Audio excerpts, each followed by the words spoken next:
दुनिया के सबसे बड़े और सड़े महकने वाले फूल रैफ्लेशिया के वजूद पर खतरा मंडराने लगा है। हाल ही में की गई एक रिसर्च में ये बात सामने आई है। अगर ऐसा हुआ तो इस बेहद अजीबो-गरीब तरह के फूल से दुनिया महरूम हो जाएगी। दरअसल ऑक्सफोर्ड यूनिवर्सिटी के बोटैनिकल गार्डन के बोटोनिस्ट समेत इंटरनेशनल साइंटिस्ट के एक ग्रुप ने अपनी ताज़ा रिसर्च में पाया कि दुनिया के ये सबसे बड़े फूल रैफ्लेशिया अब खत्म होने की कगार पर है।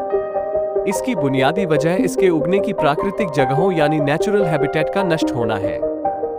गौरतलब है कि रैफ्लेशिया के नाम से जाने जाने वाले ये फूल इंडोनेशिया, मलेशिया, फिलीपींस, ब्रुनेई और थाईलैंड में पाए जाते हैं और इन फूलों को दक्षिण पूर्व एशिया के जंगलों का प्रतीक चिन्ह माना जाता है।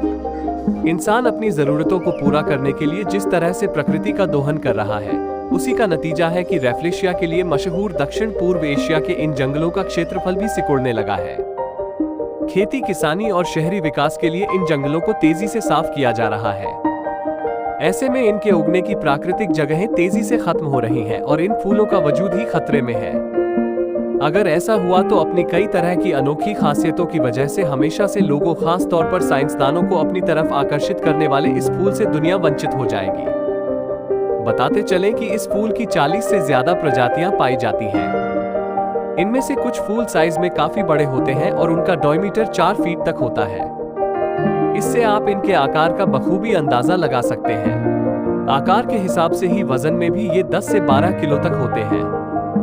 यही नहीं, इन्हें कॉर्प्स फ्लावर यानी लाश फूल भी कहा जाता है, क्योंकि इनसे सड़ी हुई लाश या यूं कहें कि सड़े मीट की बदबू आती है। ये परजीवी यानी पैरासिटिक प्लांट है और जंगल में दूसरे पौधों की बेलों के सहारे उगता है।